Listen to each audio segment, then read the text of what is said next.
ഇടയിൽ ഇന്ന് ഏറ്റവും കൂടുതൽ ചർച്ചയാവുന്ന ഒരു പേരാണ് SIF അഥവാ സ്പെഷ്യലൈസ്ഡ് ഇൻവെസ്റ്റ്മെന്റ് ഫണ്ട്.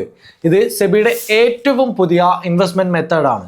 ഇന്ത്യയിലെ പല ഇൻവെസ്റ്റേഴ്സിനും ഇതിനെപ്പറ്റി അറിയില്ല എന്നതാണ് സത്യം. മ്യൂച്വൽ ഫണ്ടിന്റെ സേഫ്റ്റിയും PMSന്റെ സ്ട്രാറ്റജിക് പവറും ഒരുമിച്ച രണ്ടിന്റെയും ഒരു ക്ലബ്ഡ് വേർഷൻ, ഒരു ഹൈബ്രിഡ് മാസ്റ്റർ പീസ്. അങ്ങനെയാണ് ഇൻവെസ്റ്റേഴ്സ് ഒക്കെ ഇതിനെ കാണുന്നത്. ഇതൊക്കെ ഉള്ളതാണോ? ഇതിൽ റിസ്ക് ഒന്നുമില്ലേ? ഇൻവെസ്റ്റ് ചെയ്യാൻ നല്ലതാണോ? ഇങ്ങനെയുള്ള പല ഡൗട്ട്സും ഉണ്ടാവും. ഈ വീഡിയോ മുഴുവനായിട്ടൊന്ന് കണ്ടോളൂ, ഒപ്പം പേജ് ഒന്ന് സബ്സ്ക്രൈബ് ചെയ്തോളൂ.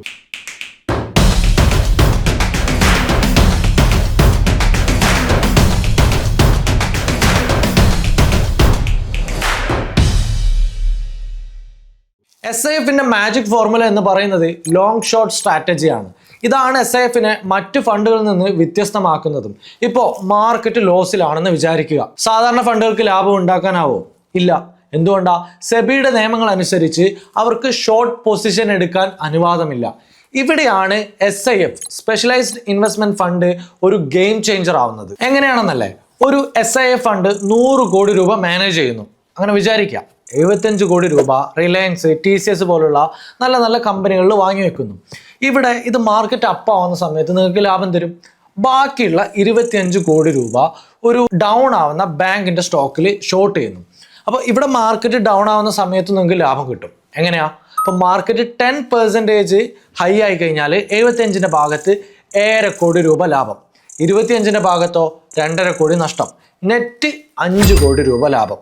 ഇനി മാർക്കറ്റ് 10% താഴ്ന്ന സമയത്തോ 75ന്റെ ഭാഗത്ത് 1.5 കോടി നഷ്ടം, പക്ഷെ 25 ഷോർട്ട് ചെയ്ത ഭാഗത്തോ 2.5 കോടി രൂപ ലാഭം. അപ്പൊ നെറ്റ് നഷ്ടം എന്ന് പറയുന്നത് 5 കോടി രൂപ മാത്രമാണ്. മാർക്കറ്റ് വരുന്ന സമയത്ത് നിങ്ങൾക്ക് ലാഭവും തരുന്നു, താഴ്ന്ന സമയത്ത് ഒരു പ്രൊട്ടക്ഷൻ പോലെ വർക്ക് ചെയ്യുകയും ചെയ്യുന്നുണ്ട്. ഇപ്പൊ നിങ്ങളൊരു സാധാരണ ഫണ്ടിലാണ് ഇൻവെസ്റ്റ് ചെയ്തിരുന്നെങ്കിലോ നിങ്ങളുടെ 10 കോടി രൂപയും നഷ്ടത്തിലാവുമായിരുന്നു. അതായത് SIF ഒരു സ്മാർട്ട് ഇൻഷുറൻസ് പോലെയാണ് പ്രവർത്തിക്കുന്നത്. മാർക്കറ്റ് ക്രാഷ് ആവുന്ന സമയത്ത് നിങ്ങൾക്ക് പൂർണ്ണമായിട്ടുള്ള നഷ്ടമില്ല, ഷോർട്ട് ഭാഗം നഷ്ടത്തെ ഓഫ്സെറ്റ് ചെയ്യുകയാണ് ചെയ്യുന്നത്. ഇതാണ് SIFനെ ഏത് മാർക്കറ്റിലും പ്രവർത്തിക്കുന്ന ഒരു അഡാപ്റ്റീവ് മെഷീൻ ആക്കി മാറ്റുന്നത്. മാർക്കറ്റ് അപ്പാവുന്ന സമയത്ത് നിങ്ങൾക്ക് റിട്ടേൺസും തരുന്നു, മാർക്കറ്റ് താഴ്ന്ന സമയത്ത് ഒരു പ്രൊട്ടക്ഷൻ പോലെ വർക്ക് ചെയ്യുകയും ചെയ്യുന്നുണ്ട്. SIFന്റെ സ്ട്രക്ചർ തന്നെ ഭയങ്കര ഇൻട്രസ്റ്റിംഗ് ആണ്. ഇത് മ്യൂച്വൽ ഫണ്ട് പോലെ തന്നെ സെബി റെഗുലേറ്റഡുമാണ്. അതുകൊണ്ട് തന്നെ transparency, liquidity, fund level tax ബെനിഫിറ്റുകൾ ഇതൊക്കെ ലഭിക്കുന്നുമുണ്ട്. അതേസമയം PMS പോലെ active management, derivatives, alpha generation ഇവയുണ്ട്. മിനിമം ഇൻവെസ്റ്റ്മെന്റ് എന്ന് പറയുന്നത് 10 ലക്ഷം രൂപയാണ്. PMSന്റെ 50 ലക്ഷം രൂപ എന്ന ബാരിയറാണ് SIF ഇവിടെ തകർത്തിട്ടുള്ളത്. ഇനി ലിക്വിഡിറ്റി നോക്കുകയാണെങ്കിൽ വീക്ക്ലി റിഡംഷൻ ചിലത് ഡെയിലിയും ഓഫർ ചെയ്യുന്നുണ്ട്. ഇപ്പോൾ ഒരു മാസത്തിനുള്ളിലാണെങ്കിൽ 1% മാത്രമാണ് ചാർജ് വരുന്നത്. ലോക്ക് ഇൻ പീരീഡും ഇല്ല. നിങ്ങളുടെ റിസ്ക് എടുക്കാനുള്ള ശേഷി അനുസരിച്ച്, റിസ്ക് ആപ്പറ്റൈറ്റ് അനുസരിച്ച് നിങ്ങൾക്ക് തിരഞ്ഞെടുക്കാവുന്ന റിസ്ക് ലെവൽ 2 മുതൽ റിസ്ക് ലെവൽ 5 വരെയുള്ള കാറ്റഗറികളും SIF ഓഫർ ചെയ്യുന്നുണ്ട്. SIF 7 കാറ്റഗറികളിലാണ് വരുന്നത്. Equity long shirt, hybrid long shirt, arbitrage plus, market neutral, event driven, multi strategy, അതുപോലെ സെക്ടർ റൊട്ടേഷൻ. നമുക്കിപ്പോൾ അവൈലബിൾ ആയിട്ടുള്ളത് ഇക്വിറ്റി ലോങ് ഷേർട്ടും ഹൈബ്രിഡ് ലോങ് ഷേർട്ടും എഡൽവീസും ആണ്. ഇനി ഫ്യൂച്ചറിൽ കൂടുതൽ ഫണ്ട്സ് അവൈലബിൾ ആയിട്ട് വരികയും ചെയ്യും. എന്തുകൊണ്ട് നിങ്ങൾ SIF തിരഞ്ഞെടുക്കണം എന്നുള്ളത് ഞാൻ വളരെ സിമ്പിളായിട്ട് പറഞ്ഞു തരാം. നേരത്തെ പറഞ്ഞതുപോലെ SIF തിരഞ്ഞെടുക്കുന്നതിന് ഒരു മെയിൻ റീസൺ ആണ് ഡൗൺ സൈഡ് പ്രൊട്ടക്ഷൻ. ഇപ്പം മാർക്കറ്റ് താഴ്ന്ന സമയത്തും നിങ്ങളുടെ ഫണ്ട് സേഫ് ആണ്. ഇനിയിപ്പോൾ മാർക്കറ്റ് ഇടിയുമ്പോൾ സാധാരണ ഫണ്ടുകൾക്ക് വലിയ നഷ്ടമാണ് ഉണ്ടാവുക. ഇപ്പോൾ Nifty 50 ഇൻഡെക്സിൽ -3.44% താഴ്ന്നു നിന്നിരിക്കുക. മ്യൂച്വൽ ഫണ്ടുകളിൽ 10 മുതൽ 15% വരെ നഷ്ടം വരും. പക്ഷേ SIF നിങ്ങളുടെ പണത്തിന് ഒരു ഇൻഷുറൻസ് പോലെ വർക്ക് ചെയ്യുകയാണ്. അപ്പോൾ ഇതിൽ 25% പണം ഷോർട്ടായിട്ട് വെക്കാം. അതായത് മാർക്കറ്റ് ഡൗൺ ആവുന്ന സമയത്ത് നിങ്ങൾക്ക് എന്തുണ്ട്? ലാഭമുണ്ട്. അപ്പോൾ നഷ്ടം വെറും 5 മുതൽ 10% മാത്രമായിരിക്കും. അതേസമയം ഇവിടെ ലാഭവും കിട്ടാനുള്ള ചാൻസസ് ഉണ്ട്. ഇനി ഹൈബ്രിഡ് SIFൽ നോക്കുകയാണെങ്കിൽ, ഇപ്പോൾ ഉദാഹരണത്തിന് SBI മാഗ്നം ഇതൊക്കെ നോക്കുന്ന സമയത്ത് നിങ്ങളുടെ പണത്തിന്റെ വെറും 10% മാത്രമാണ് മാർക്കറ്റിനോട് നേരിട്ട് ബന്ധപ്പെട്ടിരിക്കുക. ബാക്കി 90% സുരക്ഷിതമായിട്ട് ഹെഡ്ജ് ചെയ്ത് വെക്കും. അപ്പം നിങ്ങളുടെ പണം സേഫ് ആയിട്ട് വളരും. ക്രാഷ് വന്നാലും കംപ്ലീറ്റ് ആയിട്ട് നഷ്ടം ഉണ്ടാവില്ല. മറ്റൊരു ഇൻട്രസ്റ്റിംഗ് പാർട്ടാണ് ഫണ്ട് മാനേജർക്കുള്ള ഫ്രീഡം. അപ്പോൾ ഇത് നിങ്ങളുടെ പണത്തെ സ്മാർട്ടായിട്ടും വളരെ സേഫ് ആയിട്ടും വളർത്താൻ സഹായിക്കും. സാധാരണ മ്യൂച്വൽ ഫണ്ടുകളിലാണെങ്കിൽ ഫണ്ട് മാനേജർക്ക് മാത്രമാണ് വാങ്ങാനുള്ള പെർമിഷൻ ഉള്ളത്. ഇപ്പോൾ SIFലേക്ക് വരുമ്പോൾ ഇവിടെ 3 സിമ്പിൾ ആൻഡ് പവർഫുൾ സ്ട്രാറ്റജികൾ അവർക്ക് ഉപയോഗിക്കാം. Covered call, naked put, collar. ഇപ്പോൾ ഇത് ഇൻവെസ്റ്റേഴ്സിനെ സംബന്ധിച്ചിടത്തോളം ചെറിയ മാറ്റങ്ങളിൽ പോലും റെഗുലർ ഇൻകം ആണ് തരുന്നത്. അതുകൊണ്ട് തന്നെ മാർക്കറ്റ് ഇടിയുന്ന സമയത്ത് നഷ്ടം കുറയ്ക്കുകയും പഠിപ്പിക്കുകയാണ് ഇത് ചെയ്യുന്നത്. ഇപ്പോൾ ഒരു പ്രൊഫഷണൽ ഡ്രൈവർ നിങ്ങളുടെ കാർ ഓടിക്കുമ്പോൾ അയാൾ എത്ര സേഫ് ആയിട്ടാണോ കൊണ്ടുപോകുന്നത് അതുപോലെ തന്നെയാണ് SIFും വർക്ക് ചെയ്യുന്നത്. ഇനി കവേർഡ് കോൾ എന്താണെന്നുള്ളത് സിമ്പിളായിട്ട് പറയുകയാണെങ്കിൽ, ഒരു സ്റ്റോക്ക് നമ്മൾ 100 രൂപയിൽ വാങ്ങി, അതിന്റെ അധിക വില എന്ന് പറയുന്നത് 3 രൂപയിലെത്തി അവിടെ നമ്മൾ വിൽക്കുന്നു. അപ്പോൾ മാർക്കറ്റ് ചെറുതായി താഴ്ന്ന സമയത്ത് ഇവിടെ നഷ്ടവും കുറവാണ്. ഇനിയിപ്പോൾ സ്ഥിരമാണെങ്കിലോ 3 രൂപ ലാഭവുമാണ്. ഇനി നേക്കഡ് പുട്ട് നോക്കുകയാണെങ്കിൽ ഡൗൺ സൈഡ് നമ്മൾ എക്സ്പെക്ട് ചെയ്തുകൊണ്ട് ഒരു സേഫ്റ്റി ഷീൽഡ് പോലെ ഇത് വർക്ക് ചെയ്യും. അങ്ങനെ ഇതെന്താക്കും, നമ്മുടെ നഷ്ടം പരിമിതപ്പെടുത്തും. ഇനി കോളറിലേക്ക് നോക്കുകയാണെങ്കിൽ ലാഭവും നഷ്ടവും ബാലൻസ് ചെയ്ത് സ്ഥിരമായിട്ടുള്ള ഇൻകം തരും. ഇതെല്ലാം ചേർന്ന് വൊളാറ്റിലിറ്റി എന്താക്കുന്നു, കുറയ്ക്കുന്നു. ചെറിയ ചെറിയ ലാഭങ്ങൾ ക്യുമുലേറ്റ് ചെയ്യുന്നു. നിങ്ങളുടെ പോർട്ട്ഫോളിയോ കണ്ടിന്യൂസ്ലി പ്രൊഫഷണലായി തന്നെ വളർത്തുന്നു. ഇപ്പോൾ SIF തിരഞ്ഞെടുക്കുന്നത് നിങ്ങളുടെ പണത്തെ ഒരു എക്സ്പേർട്ട് ടീമിന്റെ കയ്യിൽ ഏൽപ്പിക്കുന്നത് പോലെയാണ്. അതുപോലെ നമ്മളെല്ലാവരും ആഗ്രഹിക്കുന്നത് ഒന്ന് മാത്രമാണ്, നമ്മുടെ പണത്തെ എന്താക്കണം, സേഫ് ആയിട്ട് വളർത്തണം. ഒരുപാട് റിസ്ക് എടുക്കാതെ FDയേക്കാൾ കുറച്ചുകൂടി നല്ല വരുമാനം എന്താക്കണം, അതിൽ നിന്ന് കിട്ടണം അല്ലേ?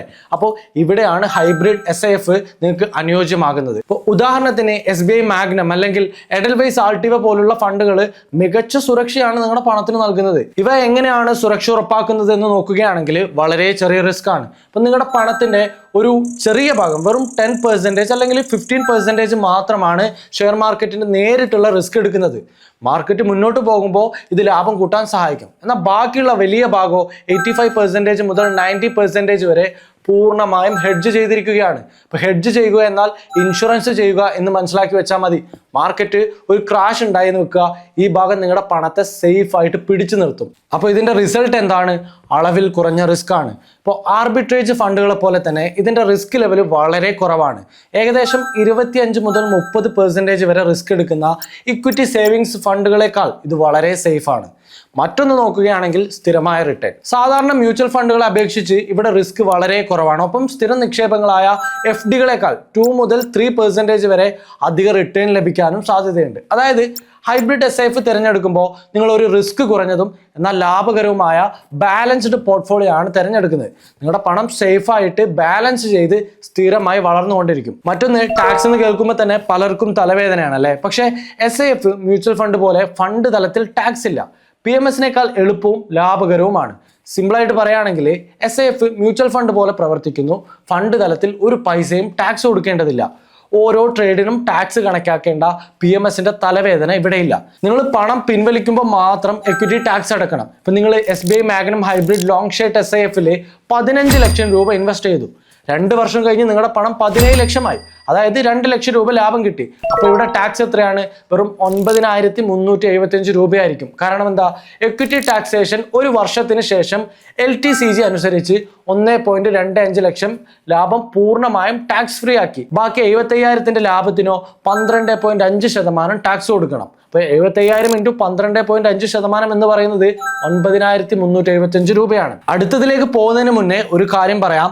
ഫെർക്യാപ്പ് എന്നത് ഒരു പേഴ്സണൽ ഫിനാൻസ് അക്കാദമിയാണ്. സാമ്പത്തികമായി സാക്ഷരത നിങ്ങളിൽ ഉണ്ടാക്കുക എന്ന ലക്ഷ്യവുമായിട്ടാണ് ഞങ്ങൾ വർക്ക് ചെയ്യുന്നത്. ഒപ്പം നിങ്ങൾക്ക് അധിക വരുമാനത്തിനായി സ്വിംഗ് ട്രേഡിംഗ് പഠിപ്പിക്കുക കൂടെ ഞങ്ങൾ ചെയ്യുന്നുണ്ട്. ഞങ്ങളുടെ എക്സ്പേർട്സിന്റെ കൂടെ ഫോറക്സ് മാർക്കറ്റിനെ കുറിച്ച് പഠിക്കാനും ഞങ്ങൾക്ക് നിങ്ങളെ സഹായിക്കാൻ പറ്റും. കൂടുതൽ അറിയാൻ ഡിസ്ക്രിപ്ഷനിലെ ഫോം ഫില്ല് ചെയ്ത് കഴിഞ്ഞാൽ ഞങ്ങളുടെ ടീം നിങ്ങളെ കോൺടാക്ട് ചെയ്യുന്നതായിരിക്കും. അതുപോലെ ഉയർന്ന വരുമാനം ലക്ഷ്യമിടുന്ന ഇൻവെസ്റ്റേഴ്സിനെ സംബന്ധിച്ച് ഇതുവരെ 2 ഓപ്ഷൻ ആയിരുന്നു ഉണ്ടായിരുന്നത്. കുറഞ്ഞ ഇൻവെസ്റ്റ്മെന്റ് ആവശ്യമുള്ള മ്യൂച്വൽ ഫണ്ടുകൾ, അല്ലെങ്കിൽ കുറഞ്ഞത് 50 ലക്ഷം വേണ്ടി വരുന്ന അതിസമ്പന്നർക്കായുള്ള പോർട്ട്ഫോളിയോ മാനേജ്മെന്റ് സർവീസ് അഥവാ PMS. അപ്പോൾ ഈ ചിത്രമാണ് ഇവിടെ ടോട്ടലി മാറിയിരിക്കുന്നത്. PMSൽ ആവശ്യമായ 50 ലക്ഷം എന്ന ഉയർന്നൊരു ബാരിക്കേഡ് SIFൽ വെറും 10 ലക്ഷമായിട്ട് കുറച്ചിട്ടുണ്ട്.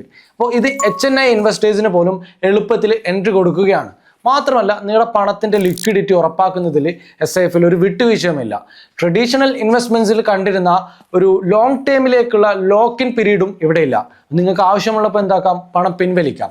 അപ്പോൾ ചില SIFകളിൽ ഡെയിലി പോലും ഈ സൗകര്യം ലഭ്യമാണ്. മറ്റു ചിലതിൽ ആഴ്ചയിൽ 2 തവണ, ഉദാഹരണത്തിന് തിങ്കളാഴ്ചയും വ്യാഴാഴ്ചയൊക്കെ പിൻവലിക്കാൻ പറ്റും. ഇനി നിങ്ങൾ ഇൻവെസ്റ്റ് ചെയ്ത് ആദ്യത്തെ 30 ദിവസത്തിനുള്ളിൽ തന്നെ നിങ്ങൾ പിൻവലിക്കുകയാണെങ്കിൽ ഒരു എക്സിറ്റ് ലോഡ് 1% വരെ നിങ്ങൾ എന്താക്കേണ്ടി വരും, കൊടുക്കേണ്ടി വരും. എന്നാൽ അതിനുശേഷമുള്ളതിന് ലോക്ക് ഇൻ നിയന്ത്രണങ്ങളോ എക്സിറ്റ് ലോഡോ ഇല്ല എന്നുള്ളത് ഉറപ്പാണ്. ഇനി നിങ്ങളുടെ ഇൻവെസ്റ്റ്മെന്റ് പോർട്ട്ഫോളിയോക്ക് ഏറ്റവും വലിയ അടിത്തറ നൽകുന്നത് ഇതിലെ ഡൈവേഴ്സിഫിക്കേഷൻ ആണ്. അതായത് പണം ഒരൊറ്റ സ്ഥലത്ത് മാത്രമല്ല ഇൻവെസ്റ്റ് ചെയ്യുന്നത്. നിങ്ങളുടെ നിക്ഷേപത്തെ ഒരു വിഭവസമൃദ്ധമായ സദ്യയായിട്ട് നിങ്ങൾ സങ്കല്പിച്ചു നോക്കൂ. സദ്യയിൽ ഒരൊറ്റ കറി മാത്രം വിളമ്പിയാൽ അതെന്താകും, അത് മടുക്കും അല്ലെ. അതുപോലെയാണ് ഇൻവെസ്റ്റ്മെന്റും. നിങ്ങളുടെ പൈസയെ ഒരു ബാസ്ക്കറ്റിൽ മാത്രം ഒതുക്കി വെക്കേണ്ടതില്ല. SIF ഉപയോഗിച്ചിട്ട് നിങ്ങൾക്ക് ഒരേ സമയം പലതരം ഇൻവെസ്റ്റ്മെന്റ് ഓപ്പർച്യൂണിറ്റീസ് ഉപകാരപ്പെടുത്താൻ പറ്റും. മിഡ് സ്മോൾ ക്യാപ് കമ്പനികൾ, മാറിക്കൊണ്ടിരിക്കുന്ന സെക്ടറുകൾ, അല്ലെങ്കിൽ റിയൽ എസ്റ്റേറ്റ് ട്രസ്റ്റുകൾ, ഇതിലൊക്കെ നിങ്ങൾക്ക് ഇൻവെസ്റ്റ് ചെയ്യാൻ ഒരു ഓപ്ഷൻ ഉണ്ട്. ഇവയിൽ 20% വരെയാണ് നിങ്ങൾക്ക് ഇൻവെസ്റ്റ് ചെയ്യാൻ പറ്റുന്നത്. ഇനി ഇത് നിങ്ങളുടെ ഡെയിലി ലൈഫിലെ ഷോപ്പിംഗ് പോലെ കണ്ടാൽ മതി. എല്ലാ സാധനങ്ങളും ഒരിടത്ത് നിന്ന് മാത്രം വാങ്ങുന്നതിന് പകരം ഗുണമേന്മയും വിലയും അനുസരിച്ച് പലയിടങ്ങളിൽ നിന്ന് വാങ്ങുമ്പോൾ കൂടുതൽ നേട്ടം നിങ്ങൾക്ക് ലഭിക്കുന്നില്ലേ? അതുപോലെ തന്നെയാണ് SIF. ഉദാഹരണത്തിന് ക്വാൻ QSF, H Top 100 പോലുള്ള SIFകൾ അവർ വലിയ ട്രഡീഷണൽ കമ്പനികളെ മാത്രം ആശ്രയിക്കാതെ വളർച്ചയുടെ ആദ്യഘട്ടത്തിൽ തന്നെയുള്ള മിഡ് സ്മോൾ കമ്പനികളിലും ശ്രദ്ധ കേന്ദ്രീകരിക്കുന്നുണ്ട്. അപ്പോൾ ഈ ഒരു ആക്റ്റീവ് മാനേജ്മെന്റ് വഴി മാർക്കറ്റ് ഇപ്പോൾ ഏത് ദിശയിലേക്ക് പോയാലും ആ അവസരങ്ങളെ കൃത്യമായി ഉപയോഗിച്ച് ട്രഡീഷണൽ ഫണ്ടുകളെക്കാൾ കൂടുതൽ ലാഭം ഉണ്ടാക്കി തരാൻ SIFനെ കൊണ്ട് സാധിക്കുന്നുണ്ട്. ചുരുക്കത്തിൽ SIF നിങ്ങളുടെ പണം സേഫ് ആക്കുകയും കൂടുതൽ വരുമാനം നേടാൻ സഹായിക്കുന്ന ഒന്നിലധികം ഓപ്ഷനുകളിലേക്ക് വാതിൽ തുറന്നെടുക്കുകയാണ് ചെയ്യുന്നത്. തീർന്നില്ല, റിസ്ക് ഫാക്ടേഴ്സും ഉണ്ട് ഇതിൽ. നമ്മൾ ശ്രദ്ധിക്കേണ്ട ഒരു കാര്യമാണ് ഇതിലെ അമിതമായ ഫീസ്. SIFകൾക്ക് സാധാരണ മ്യൂച്വൽ ഫണ്ടുകളെക്കാൾ ഉയർന്ന മാനേജ്മെന്റ് ഫീസും പെർഫോമൻസ് ബേസ്ഡ് ഫീസും ഉണ്ടാകും. ഉദാഹരണത്തിന് 1 മുതൽ 2% വരെ മാനേജ്മെന്റ് ഫീസിന് പുറമെ ലാഭത്തിന്റെ 10 മുതൽ 20% വരെ ഫണ്ടുകൾ ഈടാക്കാം. അതുപോലെ തന്നെ SIFലെ കോംപ്ലിക്കേറ്റഡ് സ്ട്രാറ്റജീസ് ഒരു വലിയ വെല്ലുവിളിയാണ്. ഡെറിവേറ്റീവുകൾ, short selling, dynamic asset allocation തുടങ്ങിയ അത്യാധുനികവും കോംപ്ലിക്കേറ്റഡ് സ്ട്രാറ്റജികളാണ് SIFൽ ഉപയോഗിച്ചു വരുന്നത്. അപ്പോൾ ഈ ഒരു കോംപ്ലിക്കേഷൻസ് കാരണം സാധാരണക്കാരായ ഇൻവെസ്റ്റേഴ്സിന് ഈ സ്ട്രാറ്റജീസ് പൂർണ്ണമായിട്ട് മനസ്സിലാക്കാനുള്ള ബുദ്ധിമുട്ടുണ്ട്. അതുപോലെ തന്നെ വൊലാറ്റിലിറ്റിയും നിങ്ങൾ കുറച്ചുകൂടെ ശ്രദ്ധിക്കേണ്ടതുണ്ട്. പലപ്പോഴും പ്രത്യേക മേഖലകളിലോ ഇനി അൾട്ടർനേറ്റീവ് ആയിട്ടുള്ള അസറ്റിലോ ശ്രദ്ധ കേന്ദ്രീകരിക്കുന്നത് കൊണ്ട് തന്നെ SIFകൾക്ക് സാധാരണ ഫണ്ടുകളെക്കാൾ കൂടുതൽ വൊലാറ്റിലിറ്റി ഉണ്ടാവാം. അപ്പം അങ്ങനെ നോക്കുകയാണെങ്കിൽ ഇത് ഉയർന്ന റിസ്ക് എടുക്കാൻ ശേഷിയുള്ളവർക്ക് മാത്രമാണ് കൂടുതൽ പോസിബിൾ ആയിട്ടുള്ളത്. മറ്റൊന്ന് സ്ട്രാറ്റജി റിസ്ക് ആണ്. ഇപ്പോൾ ഫണ്ട് മാനേജർ തിരഞ്ഞെടുത്ത ഷോർട്ട് ചെയ്ത ഓഹരി മാർക്കറ്റിൽ താഴാതെ കൂടുതൽ ഉയരുകയാണെങ്കിൽ ഷോർട്ട് ചെയ്ത ഭാഗത്ത് വലിയ നഷ്ടം സംഭവിക്കുകയും അത് ലോങ് പൊസിഷനിലെ ലാഭത്തെ ഇല്ലാതാക്കാനും ചാൻസ് ഉണ്ട്. അതുപോലെ നിങ്ങൾ ശ്രദ്ധിക്കേണ്ട ഒരു കാര്യമാണ് ലിക്വിഡിറ്റി റിസ്ക്.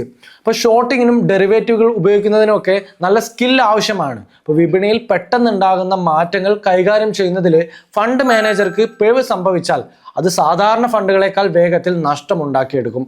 അതുകൊണ്ട് തന്നെ SIFലെ ഇൻവെസ്റ്റ്മെന്റ് ഫണ്ട് മാനേജറുടെ സ്കില്ലിനെ വളരെയധികം ആശ്രയിച്ചിരിക്കുന്നു. SIF ആണെങ്കിലും SIP ആണെങ്കിലും അതിൻ്റെതായ റിസ്ക് എലമെന്റ്സ് എല്ലായിടത്തും ഉണ്ട്.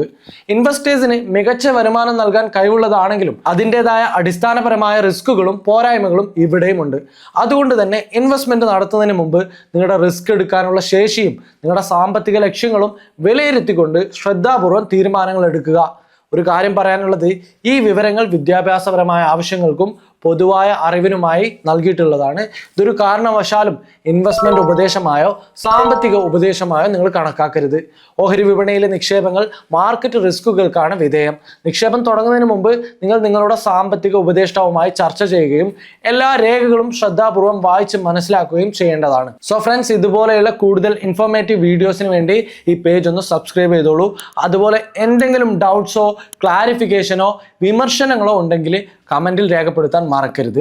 So guys, thank you.